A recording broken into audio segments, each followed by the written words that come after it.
told you to. That's nothing. It's just something I learned over in England. You get that? Yeah, Bob Dylan. Okay. Bob Dylan. I did that in another show and nobody got it. You know, when I was I got it. when I was over in hey, you know, I'm a world traveler. When I was over in London one time, Bob Dylan was what is the word, busking? Busking. He was busking, you know, by himself with a guitar case open in the Tottenham Court Road. Were you over there in tube 1960? Yeah, when No, were you over there? 1985. He was in the Tottenham Court Road tube thing, wearing the hood that comes on your sweat thing, you know, that comes down like this. He's got the peak here, and he's tied it here. And he's wearing reflector aviator shades here. You know, it doesn't take that long for you to go, how many I mean, it comes out who you are. It's not an Elvis imitator, you know what I mean? And it was like, I think it was 25 minutes, the place was packed. And I got down, and this guy's brushing past me. And I'm looking at a guy who now is taking his place and going, oh, it wasn't Dylan after all. No, he's left. And this other guy, the opportunist, took an acoustic guitar and is standing where Dylan was. He picks right into, come ye masters of war. And it's just some, you know, nice English kid. Yeah. And I'm like, well, that's not Bob Dylan. You guys are crazy. And meanwhile, Bob Dylan's up on the road walking down the sidewalk. Still, Man, this guy still had like 60 people looking at him. God. you were there that time? Uncle Bob was in the tube station busking away. I mean, that's a great story. I mean, come on. It's a bit like when Howard Hughes went out to ride the motorcycles at like 3 in the morning, you know, and the guy in the pickup truck saw him and all that stuff. I seen the pictures of Paul McCartney doing that, but that was for a video, wasn't it? Yeah, I don't think that guy has to ride the tubes very much, I'll tell you. Yeah, I saw him on the tube in the video, yeah. Must have been his first time in 20 years. Yeah, I can't imagine. I mean, I've been on those tubes a lot. And I'm always looking in case there's somebody I want to speak to, and they're always looking at me going, he's American. Joe, which you had a lot of bands that I like opening up on the Clash tour. There was Bo. Who else was there? Lee Dorsey. Lee Dorsey, yeah, we went around the country with him. So well, you were kind of forcing good old American culture on America, which was That's a great right, thing. we was, yeah. So were they? I mean, I imagine was Bo okay received? Well, yeah, I think he went down great. 8 gigs we did with him. I think he didn't have any problem. Because he's a master. He knows how to work a crowd. And people didn't much want to spit on a guy that looks like that. Right, you know. He'll come out and pound you. Yeah. Really? Now, what about Lee Dorsey? He didn't have quite as forceful a show. Well, he had a real a band from New Orleans behind him called Score, and they were really tight, and they had all those Rajapani records down really good, you know. Yeah. And so his voice was exactly the same like on the records. Hadn't changed, you know. So he just wiped them out with sheer quality. Did you ever see Yeah, I bet. Lee Dorsey's Body Shop in New Orleans? Oh, his Fender. For those that don't know, once Lee Dorsey, and this is probably something I should take heed of for I'm quite broke, he took his money as he was sort of getting pushed out of the record business due to the changing tastes, and I mean, I don't know why, maybe too many, you know, electric guitar bands. And Lee Dorsey took his money and invested in a auto parts and bodywork place in New Orleans. That was the great pilgrimage you used to go to, and I hope people still are interested to go to. And Lee Dorsey had, and I guess it's still going, Lee Dorsey's Body Shop. And I don't know New Orleans well enough to remember the street, but that was his business. You go in there, and Lee Dorsey comes out with a clipboard, or his boy, who was like, he wasn't Lee Jr., some else. They have clipboards, and they're going, yeah, Mr. Griffin, this van is, are you on a band? I thought you were talking about a body shop like the one down on Sunset. No, I don't mean like a strip joint. I mean That's like, you know, more. your fender and your windshield's cracked, and some kid pulled off the medallion because he's going to wear it around his neck. And Well, speaking of great talents like Lee Dorsey and Bo Diddley, Yeah. we've got to talk about King Cotten for just a second. Hey, man, hold on. Before the end of the show, while we're talking about Louisiana, Hold still. Hold still. still, No, cover it still. Just Okay. hold it still. I brought you a can of okra, Brought me which is some a okra? main ingredient in gumbo. that's right. You bring me some okra. Oh, he's taking a And, plate. and you, a Ladies' couple other fingers. things here.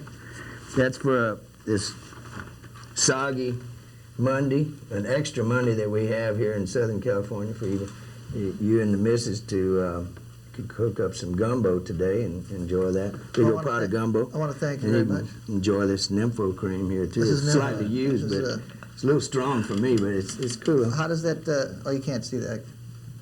Just as well they can't see that graphic. China nympho. And then there's another Another deck of cards? the girly cards. I noticed you don't Thanks. use We my haven't- we king haven't- size ones we didn't- anymore. we didn't play I today. gave you some king size ones.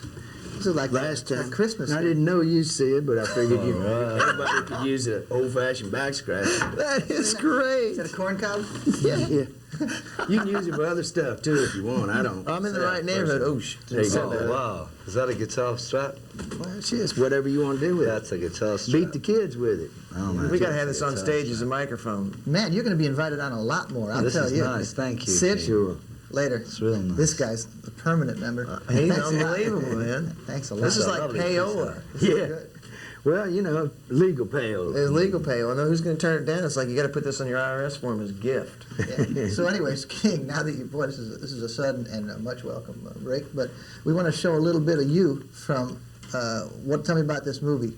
Well, it's called Tapeheads, and it stars John Cusack and Tim Robbins and Mary Crosby, It's about the Sam Moore of is it- Sam and Dave. Is it and about Junior the Walker. recording industry? Yeah, it's about In- rock video producers, and I do a couple little skits in it. And this one little clip here is one little part called Roscoe's Rap. I play Roscoe of Roscoe's Chicken and Waffles. Well, the clip we have, you guys got it ready? I guess let's run in and take a look at King in Tapeheads. All right. All right. Wow, hey, I hope the whole movie's that good. What can I say, man? Yeah, it's pretty good. I enjoy Are you the it. star or that other Yeah. guy with the mustache? Well, yeah, he's one of the stars too, It all depends. besides myself.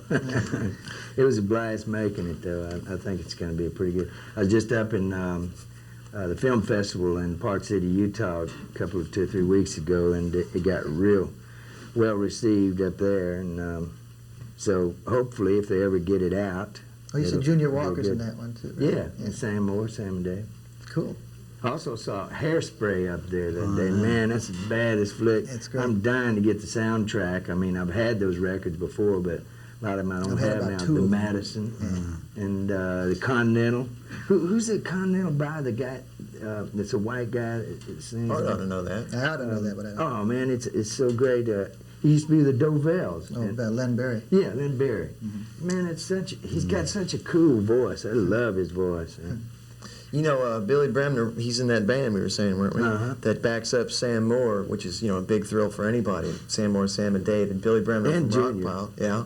And Junior Walker. And he said they were rehearsing over there at SIR, which is just a couple baseballs from here. And Billy said that the most amazing thing they did is they would rehearse the songs really quickly and get them down. If you haven't been to SIR, it's a rehearsal studio.